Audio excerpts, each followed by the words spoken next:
Tonight, we don't walk through history as kings or queens. We don't wear crowns, wield swords, or sit beneath golden tapestries. Tonight, we follow the footsteps that never left prints, the silent ones, the unseen ones, the ones whose breath steamed in the morning frost before the castle even stirred. Not the lord who feasted, but the boy who turned to spit until his arms blistered. Not the lady who embroidered by candlelight, but the girl who hauled frozen water up stone steps before dawn. You won't find their names in scrolls. No one carves statues for them, but every stone in the wall, every bite of stew, every flickering hearth depended on their pain. This isn't a story of glory. It's a story of endurance, of dirt under fingernails, of breath in cold air, of backs bent beneath labor no child should know. And yet they laughed. Sometimes they shared crumbs. They whispered gossip by candle ends. They fought, bled, loved, and carried on, because even the lowest life in the castle was still a life. So if you're listening to this alone, in the dark, maybe with a blanket pulled close, know this: you're about to meet 10 people. 10 invisible gears in a medieval machine. 10 hearts that beat quietly behind stone walls, while history marched past above them. And tonight, for once, they will not be forgotten. So breathe in. Let the past wrap around you like a heavy wool cloak. Let the fire crackle in your ears. Let the cold of the flagstones touch your feet. You're not watching history, you're in it. Now step softly and keep your voice low. The nobles are still sleeping, but the servants have already begun. This is not a fairy tale. This is the floor beneath the fairy tale. And it begins with a girl sleeping by the hearth, wrapped in rags, bones aching from yesterday's burns. Not because she's rested, but because the cook is about to step on her again. Good morning. Though it is not good, and it is not morning, not truly. The sky outside is ink. Not even the roosters are awake. But you are. Not because you've had enough sleep. Don't be foolish. Sleep is a luxury. You're awake because the heat has finally escaped the stone beneath your spine. And because someone kicked you in their sleep. Or on purpose. It doesn't matter. You rise. Not gracefully. Not quickly. Your limbs complain. Your back is already throbbing and the day hasn't even drawn breath. The fire's gone cold again. Nothing but gray ghosts of last night's embers.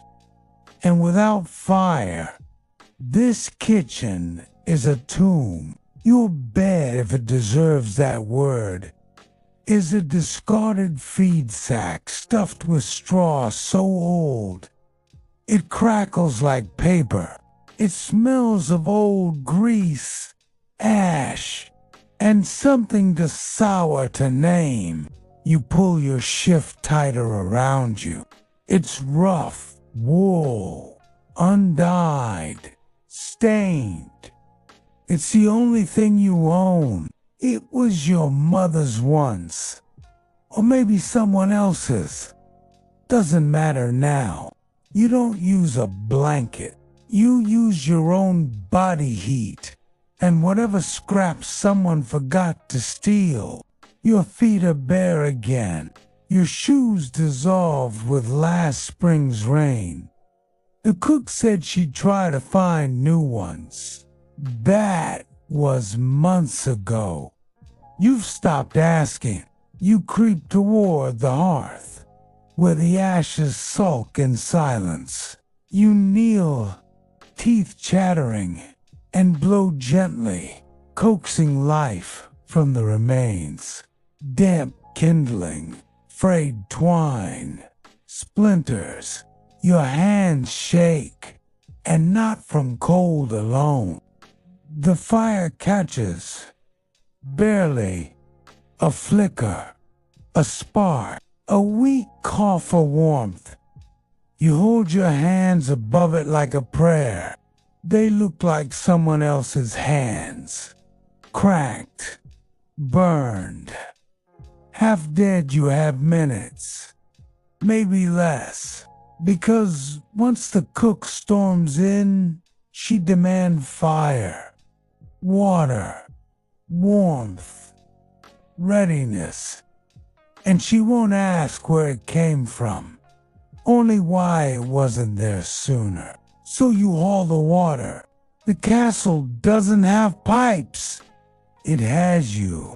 2 heavy buckets, splashing, slapping against your legs, balanced on a wooden yoke across your shoulders so narrow it leaves bruises.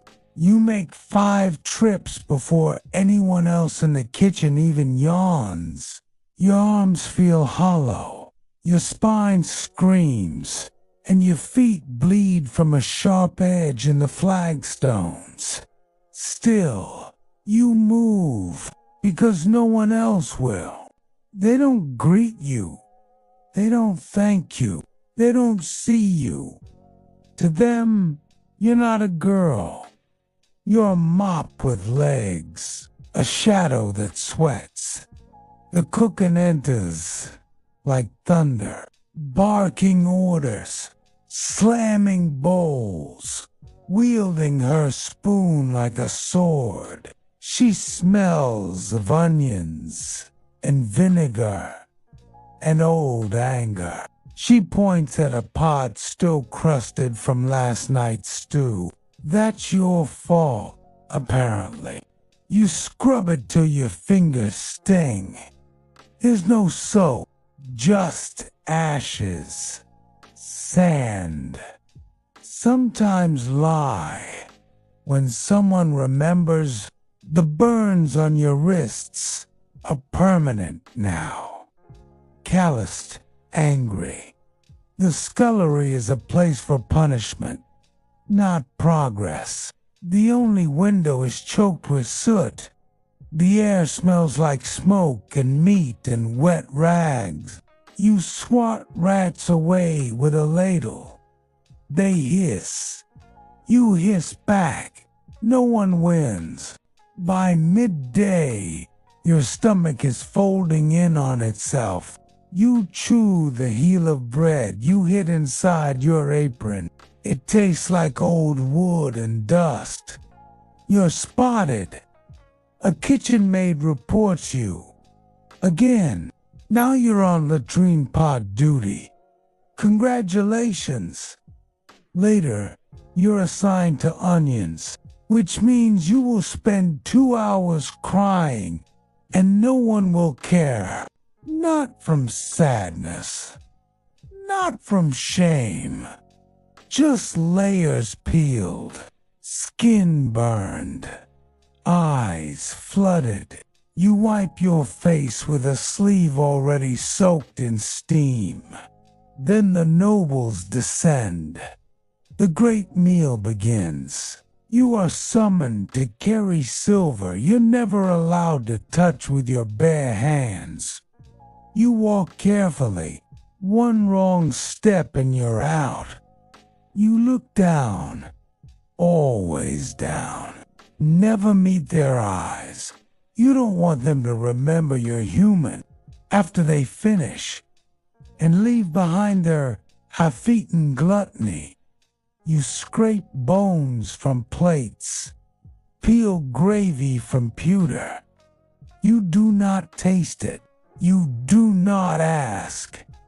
You just collect, rinse, and start again.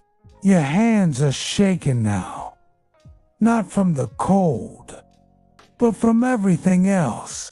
The sun dips, the halls darken, the kitchen grows hotter, louder, angrier. Smoke coils in the rafters. Someone drops a pan. Someone screams. You keep moving. Eventually, you eat again. Stew, watery, thin, shared with 4 other girls. 1 root, 2 grains, maybe a piece of meat if someone dropped it by mistake. Still, you eat. It's warm. That's enough. Dishes again. Bones fused to iron. Grease stuck like glue. You scrub until your knuckles bleed. Until your shoulders slump like dying trees. Then, finally, a grunt.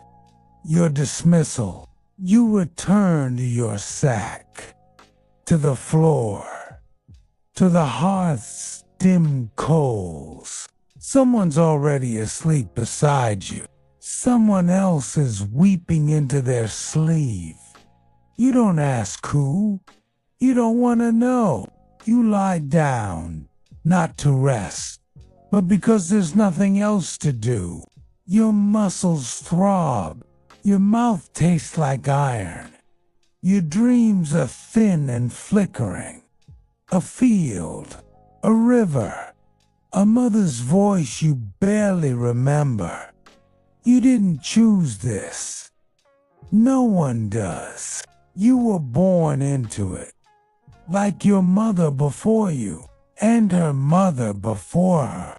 And now, it's your turn to suffer. Quietly, efficiently. Tomorrow you'll do it all again. Congratulations. Or condolences. That depends on how fond you are of sitting inches from open flame for 14 hours a day, turning meat you'll never taste while slowly roasting from the outside in. Somewhere between 8 and 12. Old enough to blister, young enough to be forgotten. No one really remembers when you arrived. Not even you. You might have been left behind after a failed harvest. You might have been traded for a bag of grain. You might be the cook's nephew, though she never speaks to you like family. None of that matters now. What matters is the fire. It owns you. You wait before the sun and report to the great hearth, where slabs of meat already glisten and crackle over the glowing pit. Your job is simple. Turn the spit slowly, precisely, not too fast, or the skin will blister. Not too slow, or the flesh will char. Clockwise, unless someone shouts reverse, and then it's back again. All day, your hands on the iron crank, your body stiff, your eyes stinging. You sit on a crooked stool, one leg shorter than the rest, and try not to lean too close. But the fire pulls you in, always. Heat wraps around you like wet wool. Your cheeks glow red. Your hair clings to your neck. Your tunic, once brown, now smells of smoke, grease, and overcooked duck. You used to like the smell of meat. Now it haunts your dreams. The blisters are a given. Your palms are raw, cracked in zigzagging lines that never heal. When they burst, you wrap them in rags and keep turning. When your arms shake, you hold your breath and focus on the rhythm. You are not allowed to stop. The meat does not care about your pain. Sometimes the steward comes by and mutters that your pace is off. Too slow, too fast, too jerky. Once, he said, you blinked too much, like a guilty dog. He threw a chicken bone at your head. You didn't flinch in time. That was a mistake. There used to be another boy on the other side of the spit. He had a lazy eye and a mean streak. He'd let go of the crank just to watch you scramble. He's gone now. Rumor says he fell asleep during the Sunday roast. They sent him to the kennels. You hope the dogs are kinder than he was. You stay alert. The fire dances inches from your face. You don't cough anymore. Not because the smoke is gone, but because your lungs have given up. They just rattle now. Quietly. No one speaks to you unless they're angry. You're too low for conversation. Too filthy for company. You eat in corners. You drink from chipped bowls. Sometimes you're throwing a bone with just enough sinew to pretend it's meat. You chew like a stray dog and swallow before anyone sees. There's no break, no stopping, no relief.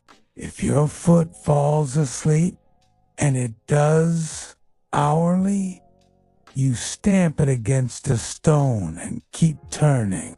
Once you stood and the world tilted sideways.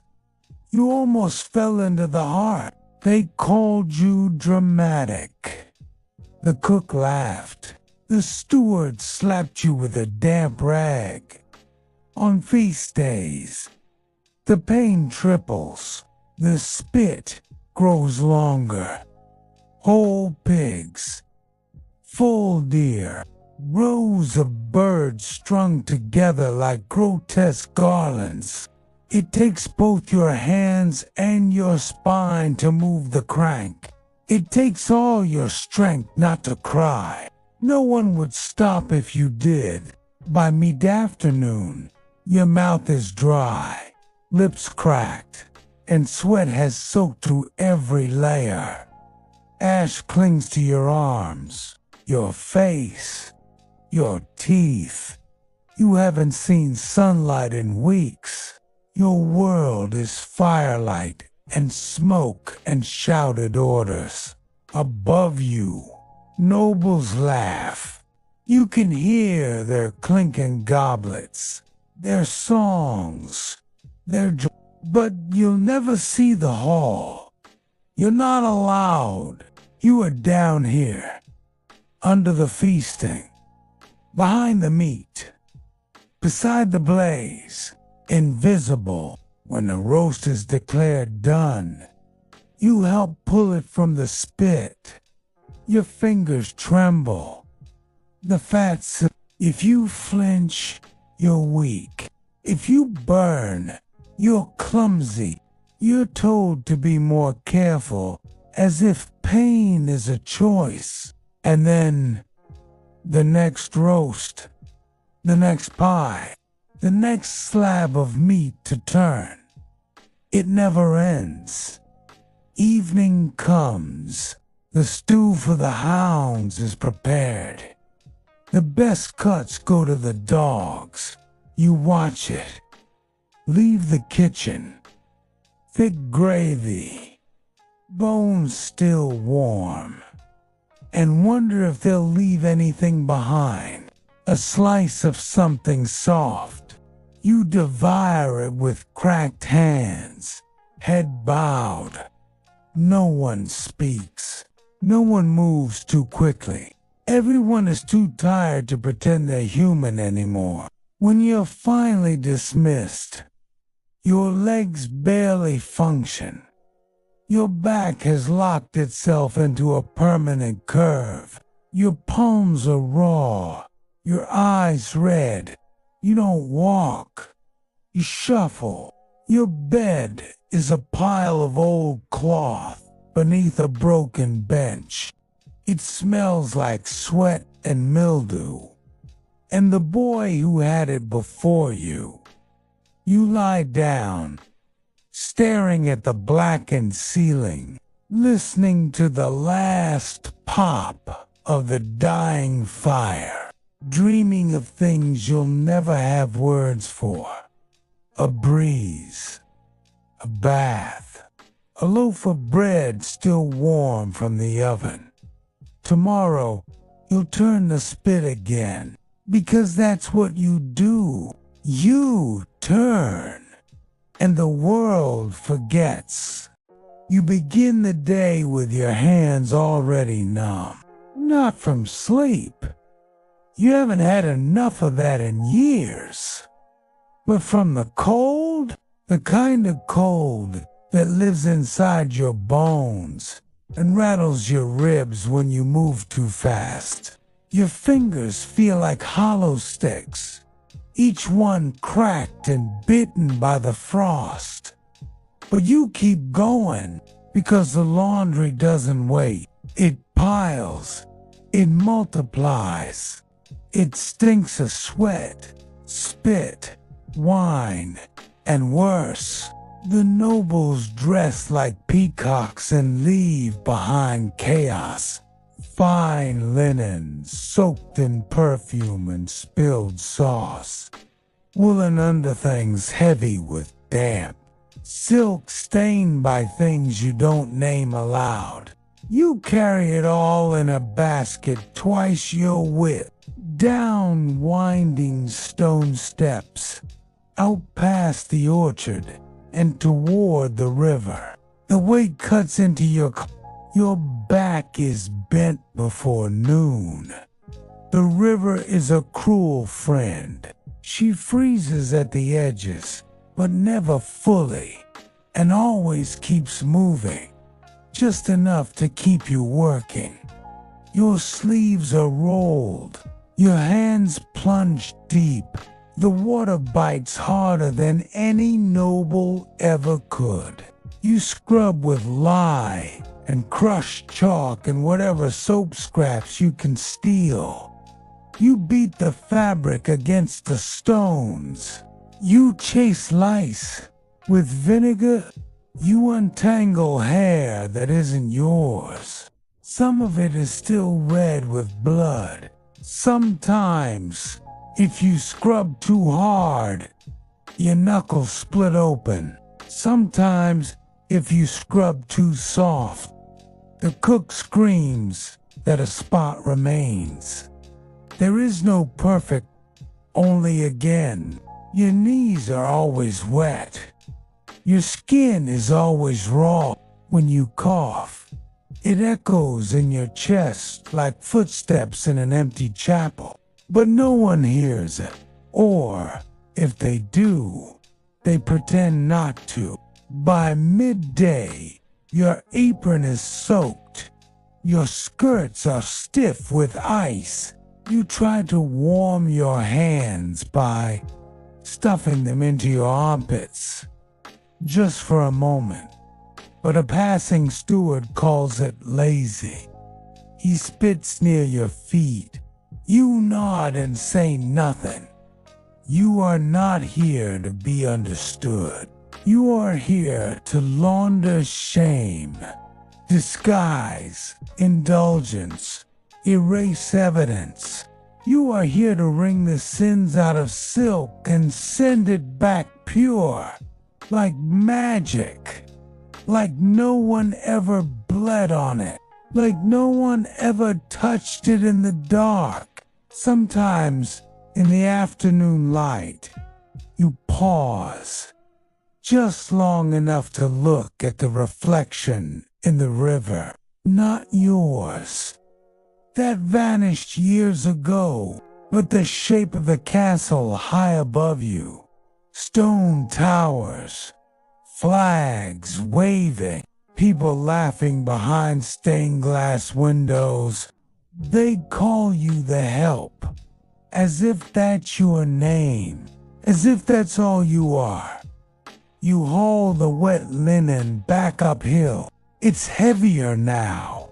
You drape it across wooden frames, across hedges, across ropes, strung in crooked rows. Wind whips through it. The cold doesn't care that it's been washed. It freezes, it's stiff again. You chase after sleeves like they're wings trying to escape. Then it's back to folding. By evening, your arms ache so badly, you nearly drop the Lord's outer robe. It's embroidered with gold thread. He'll wear it once and sweat through it within the hour. You'll scrub it for days to get the stink out. You are not allowed to sit unless spoken to. You are not allowed to speak unless it's yes, mistress, or of course, sir. Even your silence is judged. Too quiet, you're sulking. Too fast, you're careless. Too slow, you're stupid. You dry your hands by the hearth. Before you sleep, the skin peels, the nails crack. They don't look like a girl's hands anymore. They look like bark or stone. You curl up in the corner of the laundry room, using a stack of folded rags as a pillow. A rat runs past your ear. You don't flinch. You think, just for a moment, about your mother. She used to hum when she folded sheets. You try to remember the tune. It's gone. You try to remember what it feels like to wear something clean. That, too, is gone. You try to picture a life where your hands are warm, where your name is said gently, where you are more than a body that scrubs, but the image fades before you can hold it. Tomorrow there will be more stains, more secrets to wash away, more collars to whiten. No matter how filthy the hearts that wore them, and you will do it because you know the truth. The castle may sit on stone, but it stands on your hands. Your feet are always black, even when you scrub them, even when you soak them in the barrel behind the kitchen. The water turning gray, then dark, then still. It doesn't matter. By morning, they're black again, because you are the coal runner, and soot doesn't wash off shame. You're not the cook. You're not even a You are the one who carries fire, without ever being warmed by it. Your job is simple. Keep the kitchen breathing. Keep the fires fed. The oven's alive, the stew boiling, the iron's hot fetch hall. Pour, repeat. You rise when the frost is still whispering across the windows, when even the rats hesitate to move. Your tunic is too thin for this hour, but you tie it tight and wrap your sleeves with twine so they won't catch. You carry the coal bucket with both hands. The iron handle bites your palm, and the metal is always either freezing or scalding. The coal pile is outside the kitchen wall. Near the latrines, a small hill of black stone, glittering faintly like frozen beetles in the moonlight. You dig with your hands, fill the bucket, haul it inside. The weight isn't the worst part. It's the dust, fine and endless. It fills your nose, your mouth, your lungs. You cough into your shoulder and pretend not to see the flecks of red in your spit. No one notices. No one asks. In the kitchen, fires roar. Ovens glow. The hearth is a beast that always wants more. You pour the coal carefully, tilting the bucket so it doesn't clatter. If it does, the cook yells. If it doesn't, she still might. You never know. Sometimes, when the cook steps away, you kneel beside the fire and just hold your hands out. Only for a moment, just long enough to feel something. Heat, life, anything. Then you're off again. The smithy needs fuel. The laundry needs embers. The Lord's chamber wants a brazier relit before his slippers touch the rug. You run. Always run. Your back is hunched. Your shoulders raw from the strap that keeps the coal sack tight. Your nose is permanently blackened. Your nails cracked. Your knees bruised. Sometimes your breath comes in short bursts, not from exertion, but from panic. Because if the kitchen fire dies, there is no forgiveness. And coal is unpredictable. Sometimes it crumbles in your hands. Sometimes it slices your fingers open. Sometimes it hides splinters of glass or metal no one told you about. But you keep digging. Midday arrives and your skin itches from the heat. Your tunic clings to your ribs. You haven't eaten, but you're not hungry. Hollow. You drink from the bucket near the scullery, even though it tastes like iron. You don't care. In the corners of the castle, nobles speak of warmth. They complain when the room is cold or when the fire smokes too much, never wondering who fed the flame in the first place. That's your job, to burn quietly while they sit in comfort. You've seen things in the cold room. Whispers between servants, secrets hidden behind the sacks.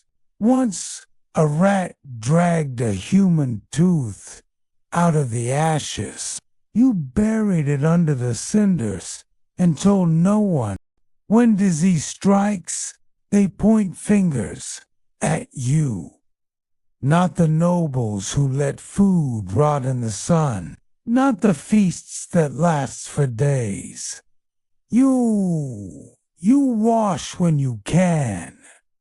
There's a stream not far off, but water does little. The stink is in your skin now, in your lungs, in your dreams. And yet, you keep going. Because you eat.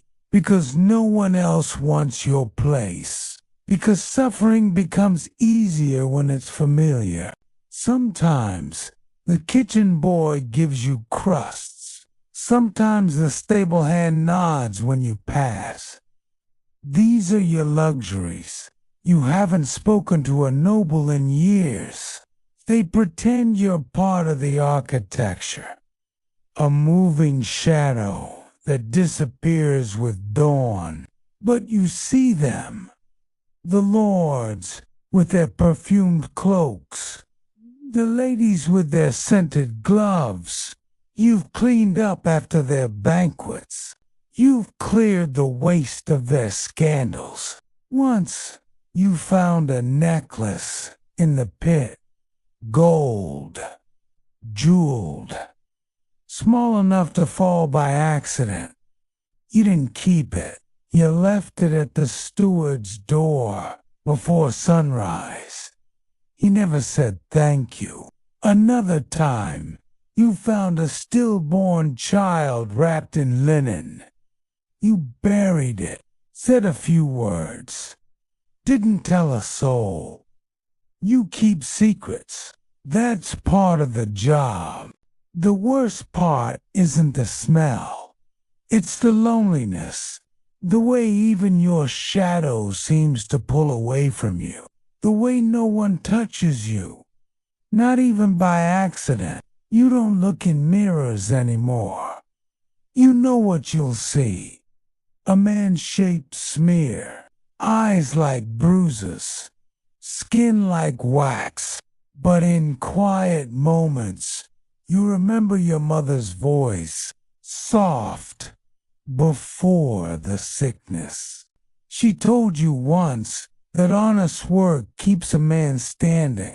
You try to believe it, so you stand, and you scoop, and you carry the weight of every meal, every sin, every whisper the castle once forgotten. Because you are the gong farmer, the man beneath the castle, and without you, the whole thing would drown in its own filth. You wake before the bell, before the cook throws open the door, before the blacksmith strikes his first hammer. The frost hasn't melted yet, and your breath fogs thick as you shrug into your coarse wool and patch the worn holes in your boots with bits of twine. Your back already aches, though you haven't lifted a thing. You are the carter, not a knight, not a craftsman, not even a farmer. You're the spine of the castle. The axle, the one who moves things. Grain, stone, timber, manure. Not with magic or praise, but with the grit of your hands and the groan of a wooden cart. You live in the shadow of the stables, in a loft that smells of hay and horse sweat. It's warmer than the yard. Colder than any comfort. You share it with fleas and a sack of stale barley, but it's yours. The cart is older than you. You've replaced the wheel pins 4 times. The axles creak like tired knees, but it holds. Mostly, when it doesn't, you fix it with whatever's closest. Rope, bent nails, a prayer, whispered under breath. Today, the steward has a list. He always does. First, grain to the bakery, heavy sacks, damp from the cellar. Each one you carry digs into your shoulder and leaves a mark like a brand. You load the cart slowly. Too fast, and the axles will snap. Too slow, and the steward will shout. You know the route by heart. Across the muddy courtyard, past the chapel, where the priest never waves, through the side door of the kitchen yard. Second, wood to the smithy. Half-split logs stacked high, still sticky with sap. You feel each one in your bones. Your gloves have holes. The splinters find you. You keep moving. Third, dung to the fields. No one thanks you for this. But when spring comes and the barley grows, the Lord will praise the harvest. Not knowing his feast began with your aching shoulders, you talk to the mule, not because it listens, but because you need someone to hear you. Her name is Bristle. She's missing part of her ear. Once belonged to the brewer. Now she's yours. Or maybe you're hers. You're not sure anymore. The road outside the castle is rutted and cruel. The stones shift like teeth. Every jolt is a curse whispered into the wind. Sometimes you see foxes, sometimes wolves. Once you saw a man hanging from a tree. You didn't stop. You didn't look long. Oh, don't ask questions. You move. That's your role. You pass peasants walking barefoot, carrying bundles twice their size. You nod. They nod back. You're the same. Even if your load rolls on wheels. Lunch is crust and water. Dinner, if you're lucky, is stew scraped from the bottom of a pot after the guards have eaten. The best part of the day is unloading, not because it's easy, but because it ends. You unstack the barrels. You roll the wheels back into place. You lean against a stable wall and breathe. You smell like wood smoke, old oats, and sweat. Your arms feel hollow. Your legs twitch when you sit. But you're not done. Someone always needs something moved. A sack, a stone, a broken chair. So you go, you lift, you pull, you endure. At night, you lie in your loft and listen. The castle creaks like a ship. The dogs bark. Somewhere, a child cries.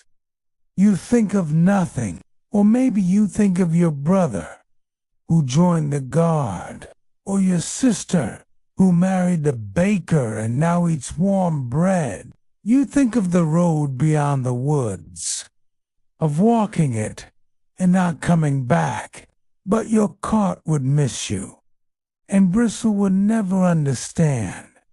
So you stay, and you rise, and you haul, because you are the carter. And when the castle forgets to say thank you, you remind it with every creaking wheel and every steady step. You rise with the frost still clinging to the windows, before the rooster calls, before the kitchen hearth is lit, before anyone speaks your name, if they ever do. You are the castle laundress.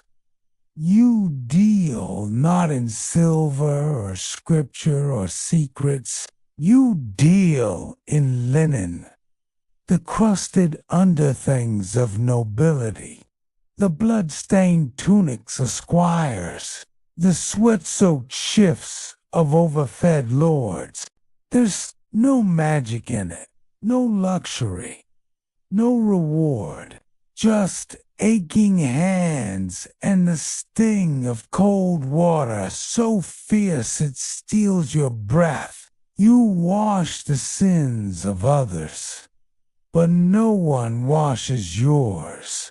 The laundry yard is behind the stables, past the dung heap, downwind of the piggery.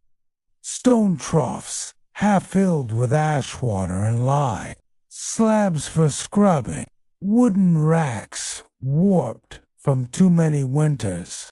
You carry your tools like armor, a paddle for beaten fabric, a bar of coarse soap, a nail brush for the stains that won't leave, and your apron stained with other people's filth.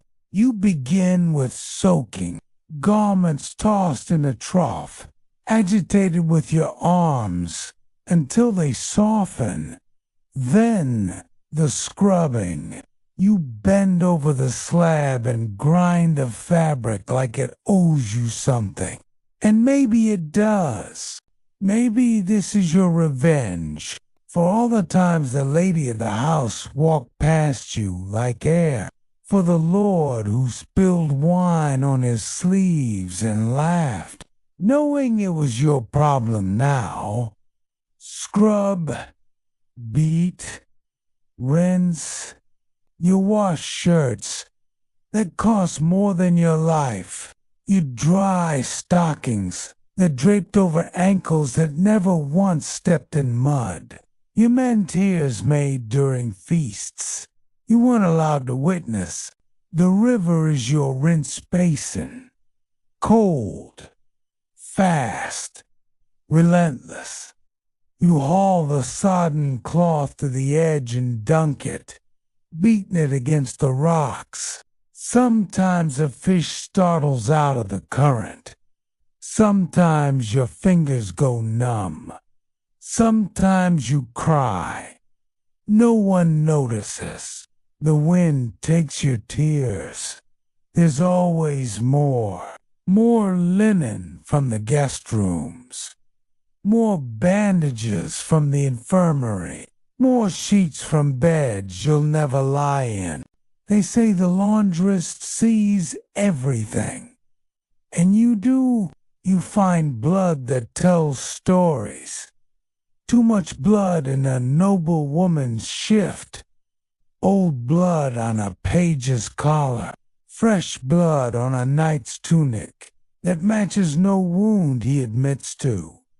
You say nothing. You find perfume clinging to a maid's underdress. Not her scent. Lipstick on a squire's kerchief. A rent in a monk's robe you dare not speculate about. You see it all.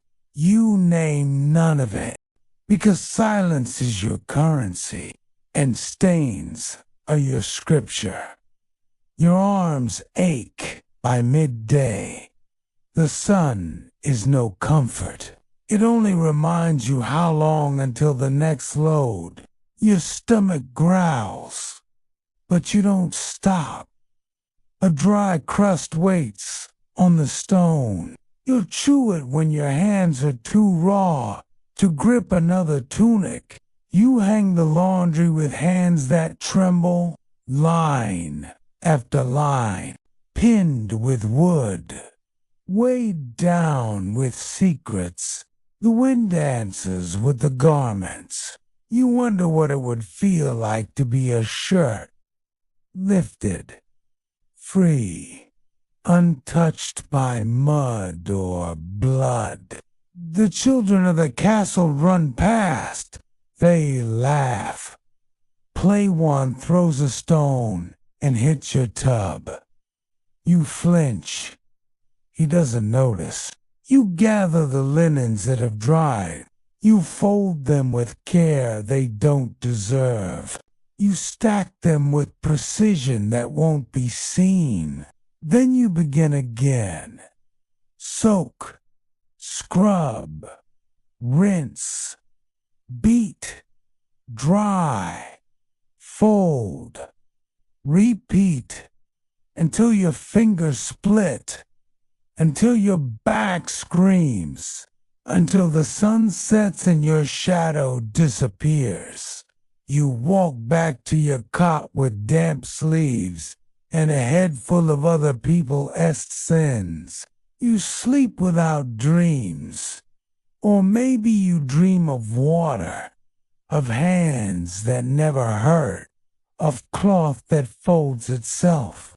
And in the morning, you rise and you wash, because you are the castle laundress, the ghost in the suds, the keeper of stains, the silent watcher who carries the castle's dirt and never leaves a mark of her own.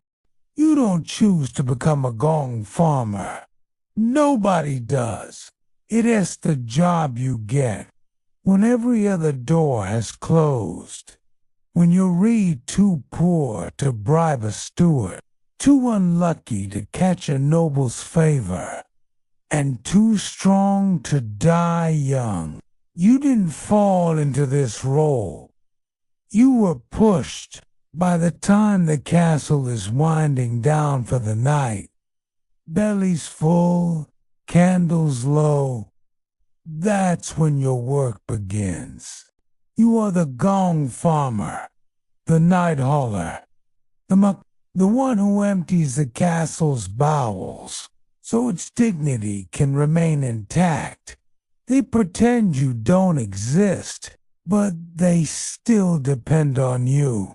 You live in a lean-to outside the outer walls because no one wants your smell trapped inside their precious stone. Your hut is made of rotting planks, patched with stolen straw, and the roof leaks whenever the sky decides to punish you. Your hands are never clean. Your clothes are permanently stained. Your boots, if you even have boots, are crusted with more than just dirt. The tools of your trade are few. A wooden shovel, cracked and splintered. A slop bucket reinforced with iron hoops. A thick cloth you tie around your mouth when it gets too much. It's always too much. You start in the servants' latrines. They're the worst. No privacy. No care. No shame. Buckets upon buckets, piled high and spilling. You mutter curses under your breath as you scoop, not because you're angry, but because the silence would break you otherwise. You work fast.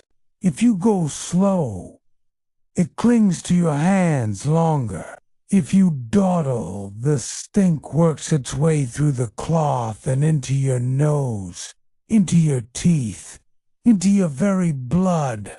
Next are the privies near the great hall, built over deep pits, stone seats, reserved for noble rears. But someone still has to crawl down and empty what collects. That someone is you. You climb down with a torch.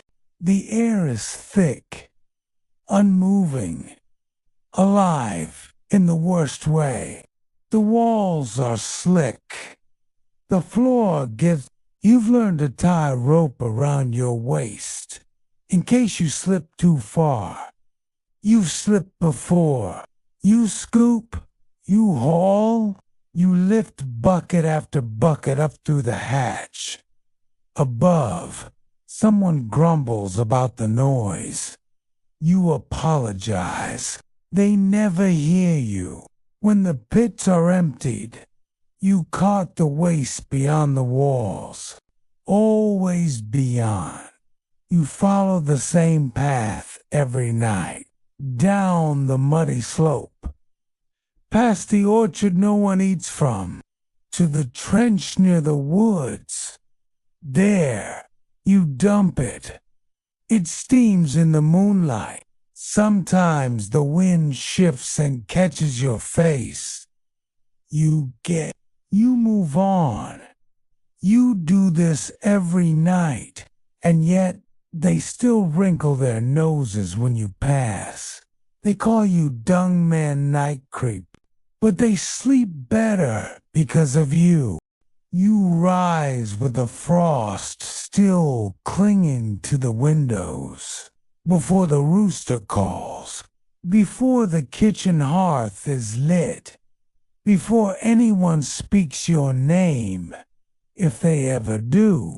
You are the castle laundress. You deal not in silver or scripture or secrets. You deal in linen, the crusted underthings of nobility, the blood-stained tunics of squires, the sweat-soaked shifts of overfed lords. There's no magic in it, no luxury, no reward, just aching hands and the sting of cold water so fierce it steals your breath. You wash the sins of others, but no one washes yours. The laundry yard is behind the stables, past the dung heap, downwind of the piggery. Stone troughs, half filled with ash water and lye, slabs for scrubbing, wooden racks warped from too many winters. You carry your tools like armor, a paddle, a bar of soap, a nail brush, and your apron stained with other people's filth. You begin with soaking, garments tossed in the trough, agitated until they soften. Then the scrubbing. You bend over the slab and grind the fabric like it owes you something. Maybe it does. Maybe this is your quiet revenge. You wash shirts that cost more than your life. You dry stockings draped over ankles that never once stepped in mud. You mend tears made during feasts you weren't allowed to witness. The river is your rinse basin. Cold, fast, relentless. You hold sodden cloth to the edge, dunk it, beat it against the rocks. Sometimes your fingers go numb. Sometimes you cry. No one notices. There's always more. More linen from guest rooms. More bandages. More sheets from beds you'll never lie in. They say the laundress sees everything. You do. Blood on a noble woman's shift. Lipstick on a squire's kerchief. Perfume that doesn't match the wearer. You see it all. You say nothing, because silence is your currency, and stains are your scripture. Your arms ache by midday. A dry crust waits on the stone. You'll chew it when your hands are too raw to grip another tunic. You hang the laundry with hands that tremble, line after line. The wind dances with the garments. You wonder what it would feel like to be a shirt lifted, free, untouched by mud or blood. Children laugh and run past. One throws a stone. It hits your tub. You flinch. He doesn't notice. You fold the dried linens. Stack them with care that won't be acknowledged. Then you begin again. Soak, scrub, rinse, beat, dry, fold. Repeat until your fingers split, until your back screams, until the sun sets.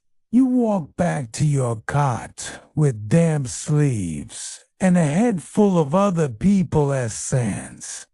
You sleep without dreams, and in the morning you rise and you wash because you are the castle laundress, the ghost in the suds, the keeper of stains, the silent watcher who carries the castle's dirt and never leaves a mark of her own.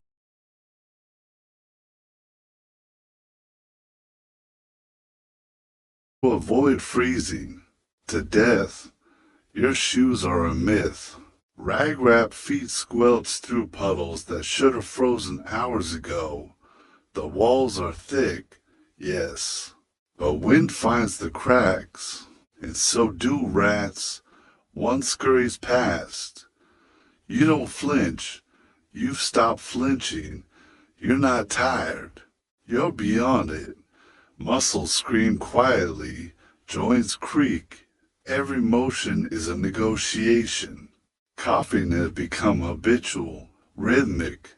You smell of scorched tallow and cracked skin. Your forearms are a map of burns once so often seared. It's gone glossy like boiled pork rind dot once. Perhaps you were someone's son of shepherd's maybe, or a miller's boy. You can't remember if they sent you away or simply stopped noticing you were gone. You were another mouth. Now you're another pair of hands. There's no promotion here, only survival. If the gods smile, you might become a cook's assistant before. Your spine bows beyond repair. But even that would mean less time near the fire, the irony of which isn't lost on you. The hearth is a place of pain. One side roasts, the other shivers. It is not warmth. It is punishment with flickering light. Your fingers, useless some mornings, so stiff you can't tell if you're holding the spit or if it's holding you. Cuts refuse. To scab, burns blister anew before the old ones heal. You smell like meat, but no one would eat beside you. The nobles dine in velvet above. You turn grease in the heat below. No one brings you balm. The apothecary serves those who count. You're told to smear pig fat on your wounds. It smells like everything else. Used. The kitchen's chain of command is a vertical cliff.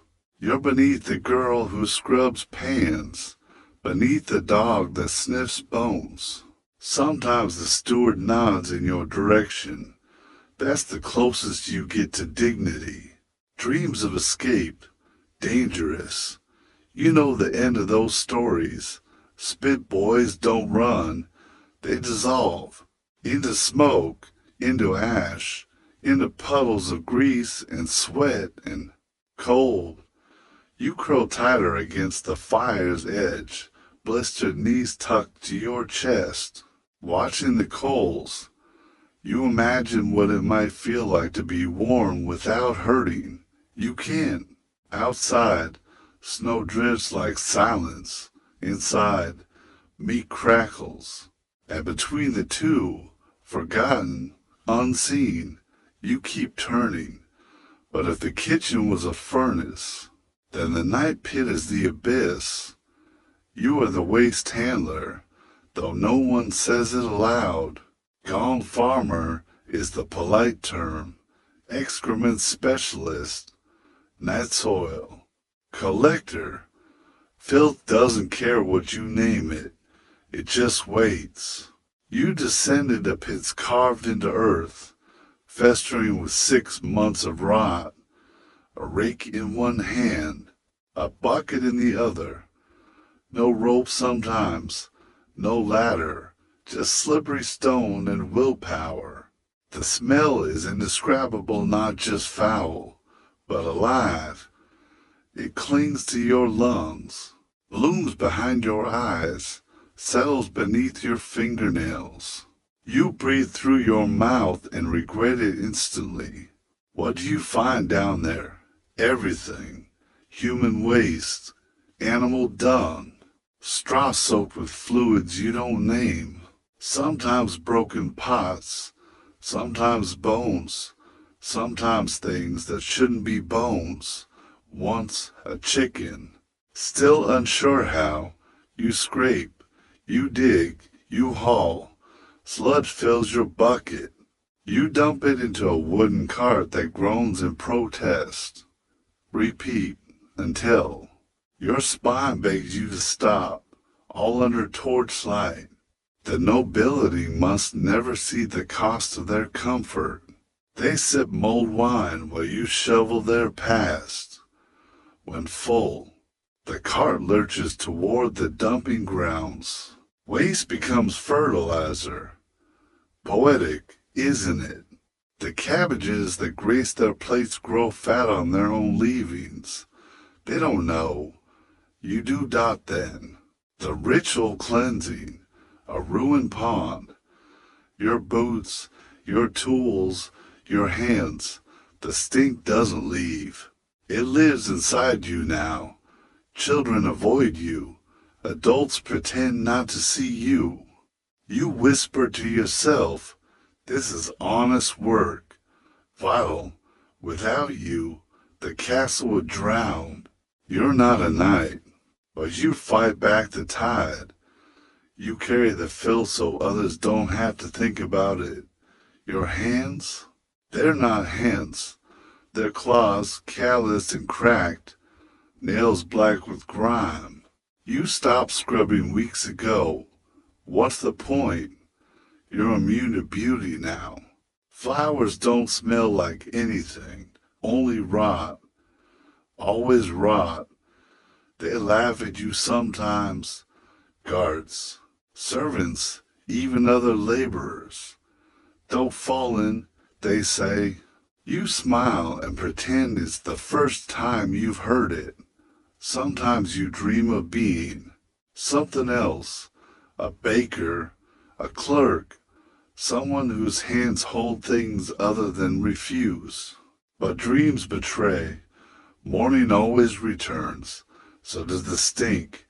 You wipe your face, lift your bucket, walk back into shadow, and yet among all of this, there's another caste, a quieter one, the ledger bearers, the silent scribes. You wear shoes, actual shoes. Your tunic doesn't stink of rot, but of ink. You are the chamberlain's apprentice, not noble, not quite servant either. You walk halls no peasant touches. You see the inner gears dot your day begins before the sun. Candles must be replaced. Notes must be taken. If the wine is short, you know. If the salt cellar is low, you report. You speak little. You observe. The chamberlain, a man carved from wax, and rules. His robes never wrinkle. His nose wrinkles at everything else. He expects perfection. You provide it, or try. If you fail, you rewrite. Entire ledgers, by candlelight, with him standing behind you, chewing fish to loudly dot when linens go missing. Your fault. When firewood is wet, still your fault. When the Lord's dog fouls the stair, somehow, you again, you take inventory, you adjust seating charts, you memorize who hates whom, who demands veal, who won't eat eel, who once insulted whose cousin's priest. After meals, you recite accounts, measured tones, fish, barley, wax, soap, barley again. The chamberlain may ask the weight of a barrel, or the yield of a stone of flour. You must answer, quickly, correctly dot, and then the guests arrive. Nobles from distant holdings, sullen nights between battles. You note every detail, what they eat, what sheets they soil, what they mutter when drunk. Because when something disappears and you will be blamed. That is your job, to carry the numbers, to absorb the anger, to disappear into the margins, like the spit boy, like the gong farmer, like all of them, all of you, the invisible hands that make the castle move. In the bowels of the castle, beneath the carved stone and polished boots. You carry the keys, not just any keys, but the ones that keep everything breathing. The iron tongue to the armory, the bronze-toothed one for the wine cellar, the carved bone that opens a wardrobe no one claims to use, but always checks.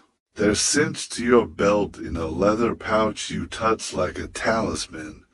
To lose them, that'd mean more than disgrace. It'd mean pain, banished, broken, or doomed to clean latrines, until your fingers rot dot. By the time the sun leans westward, your day shifts from records to reality. Someone miscounted the herring again. A bolt of violet cloth is gone, vanished, or pawned. A cleric drank himself dumb, and now snores in the chapel with incense stuck to his robe. Vinegar's gone. Horses need hay. The steward ever full of opinions. Once everything fixed yesterday, you nod. You write replies in the chamberlain's voice, forging his lilt, copying his slant. Sometimes you pen love letters, yes, those too.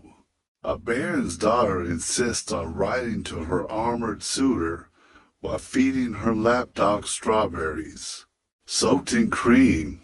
You trim her madness into music and deliver it to a knight who turns redder than the hearth that evening steals in, slow and smoky. Candles silo in their sconces. You paste the carters with a taper and snuffer, trimming the wicks, relighting what has died. Nobles laugh and toast. Servants breathe again. You are wedged between both worlds, spoken to by neither, needed by both. You inspect the guest rooms, straighten tapestries, check no one has expired, elop, or vomited on silk dye. Your feet are bricks, your head a drum. Your fingers stink of wax and parchment. Food you won't eat until the chamberlain dismisses you, and sometimes he forgets. You sit outside his chamber, bones bent, as he recounts tales to a boy who dreams of swords. Eventually, a lazy wave of his fingers sends you stumbling off. Your bunk awaits, fire long dead, blankets stolen again. You collapse half-dressed, stare upward, and wonder if this is what power smells like: sweat, ink, tallow, and crushed lavender. You once thought serving nobles would mean secrets and learning the gears behind power. You learn the secrets. They're all about hemorrhoids and pastries gone missing. Power, it means more rules, more ways to be blamed. The chamberlain says you're learning discipline. What you're truly learning is how to vanish while being everywhere. You're fluent in presence without memory. There's whisper of promotion. Maybe you'll tally the steward's books one day. More likely, you'll wear out your spine squinting at candlelit columns until your eyes betray you. Still, you come, because the castle needs someone to match the salt to the stores and count the spoons before winter. Because if you don't, someone will notice. Maybe you drift to sleep counting barrels, dreaming of lists, waking when the bell chimes before the sun. You rise in the cold. You adjust your shoes that shriek with every step. You start again. No one knows your name. Not really. The nobles forget it between letters. The servants eye your clean clothes, your inventory talk. You're neither. You are the hinge. Responsibility rushes upward. Praise trickles like a dry well. Still, you appear, because showing up is how castles breathe. Tomorrow, like today. You'll count candles, draft replies, catch blame for things you never touched. You begin your day where breath fogs and hooves echo, horses twitch before dawn. You live in the rafters above them, half sleeping, your pillow, a creaky board and rat-nibbled straw. You shovel, you brush, you apologize to beasts more graceful than any baron. They know your name, even if the castle doesn't. You patch their wounds, you learn their moods. You dodge kicks and endure the cold that turns your spit to frost. You speak to them gently like they matter, because they do die in the heat. You sweat until your soul wilts. In snow, you chip ice just to water them. You stack hay, scrub troughs, and whisper comfort to creatures with kinder eyes than men. You know how to spot colic before it strikes, how to hear a limp in the way a hoof lands. When the Lord rides, you ready the gelding that hates touch. If he stumbles, it's your fault. If he shines, it's his glory. You once wanted to be a knight. Now, you count scars and stay quiet. The horses trust you. That's enough. The spit dogs groan awake beside you. Sausage-shaped beasts bred to run and cook dinner. You are their keeper. The grease on your apron tells that story. You coax them into wheels, hamster prisons built for entrance. They run, the spit turns, the boar spins. If they stop, the meat slips and the cook throws cleavers. You get burned, bitten, and blamed. The Lord compliments the flavor. He means the sweat. He doesn't know it. You feed the dogs scraps, even when forbidden. They love you until they're hungry again. Then you dodge teeth. You dreamed of falcons. Once, now you dodge smoke, carry spit still hot, and hide dog teeth like relics. You don't speak unless barked at. You keep the wheel spinning because no one else will. The laundry calls. You are theirs, and the water is colder than guilt.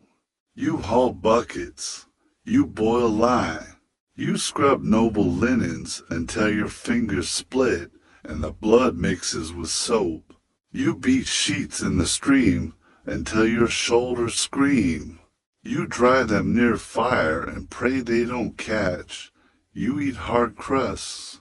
Stitch a scrap handkerchief in stolen seconds. About a servants who forget you exist. A veil comes clean, sleeve phrase, you patch, you pray. You don't speak dot at day's end. You sit, you ache. You press your raw hands to dying coals and dream of soft things. Your only treasure, a dog's tooth, a flower button, a bit of cheese. You sleep beneath rafters, above hooves and dogs and straw. You wait to start again, because the wheel doesn't stop, and neither do you. You are the servant, the quiet pulse in the castle's chest, forgotten by lords, needed by all Dot and tomorrow, as always. You will show up. You stagger back, hands trembling, grime streaking your arms, spittle crusted on your sleeve. Your tunic hangs in tatters, but she's a pride now staggering, yes, but a pride. That's worth something. You don't wait for thanks. You turn. Back to the barn. Back to duty. To newcomers have arrived. Their horses wide-eyed from the long road, ears twitching at shadows. You whisper steady nonsense gentle, low, rhythmic while keeping firm hands on leather reins. One gelding grabs. your sleeve between yellow teeth. The other slams a hoof dangerously close to your foot. You mutter and move, refill the troughs, fork more hay, sweep the floor again. Though it's your third round, the girth strap on one saddle is torn. You kneel in the straw, threading rough twine through a cracked loop with a bone needle, fingers stiff and slow, ugly work, but it'll hold. The sun sinks behind the outer wall, casting the stable in bruised light. Wind whistles through the slats. You pull the doors shut, hang the lanterns, and run one last check. Nostrils, hooves, water buckets, bridles. You pat Smoke on the shoulder, dodge Gurza's bite, and scratch behind Willow's twitching ear. You climb to the loft, boots heavy, back bent. Your feet are blistered and raw, your hair matted with sweat and chaff, but nothing kicked, nothing caught fire, none fled. That's a win. You eat slow cheese bartered from the cook, onion bread to stale for the Lord's table. You chew with your knees tucked close for warmth, staring through a crack in the wood at torchlight flickering along the castle wall. Someone laughs in the great hall. You hear the ghost of a lute. You lie back in the straw, arms crossed under, your skull, aching joints sighing. You survived another shift. So did the horses. That matters. They sing of knights and kings, but not of you, the boy who cinched the saddle, stitched the harness, whispered calm to beasts before they galloped, into death or glory, and that's fine. You're not carved into memory, you're buried in labor. You don't want to be remembered. You just want a few hours without pain. Wind rattles the rafters. Hooves shuffle below. You drift under, pulled into sleep not by peace but by exhaustion. Your last thought is of a hoof print stamped in the thawing mud, still warm at the edges. It'll be gone by morning, but for now, it's real. So are you. You jolt awake. Your hand still grips your spear. The brazier near your post has dwindled to orange coals whispering in the dark. You rub your eyes and shift your weight on the cold stone bench, staring through the narrow slit carved into the wall. Still night, still fawn, still yours to guard. You're not a knight, not a soldier, just a man in wool and leather whose job is to stand where others sleep. And if something breaches the wall tonight, you're the first to die. This is your second. Night watch this week. Your knees mutter with each movement. Yesterday's drill left a welt across your ribs. A wooden sword swung to hard, called instruction. You called it something else. You stretch, walk your slow patrol, count the torches. Feel for heat on the gate latch. The courtyard lies quiet below. A dog noses along the kitchen wall.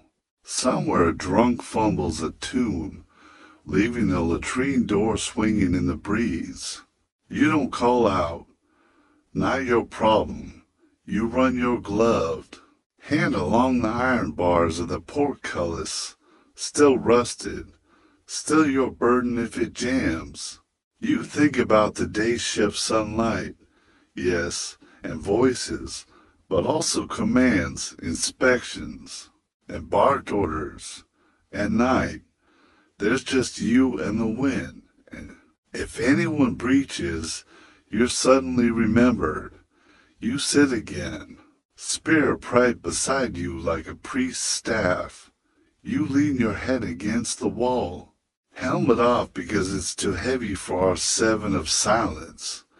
You hear something, a scrape, a creak, not a voice, but not nothing. You rise to fast. Your knees burn.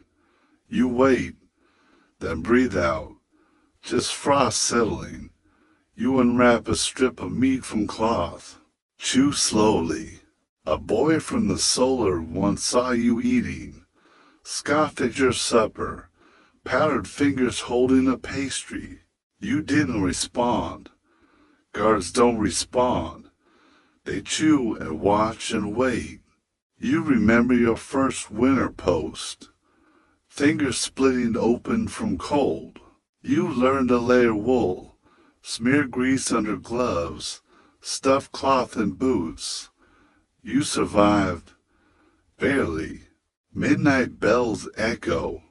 You walk the outer parapet, past the chapel, where a dim light still glows the priest again. He never sleeps either. You stop by the wall and stare out over the woods. Black limbs sway in fog. The moon paints the grass in pale strokes. You remember your mother's orchard, cider steam, while drying by the hearth. Is she still there? Does she wonder if you survived the war? You return just as the brazier breathes its last breath. You don't relight it. The cold keeps you awake. Later, the captain arrives. No words, just a glance.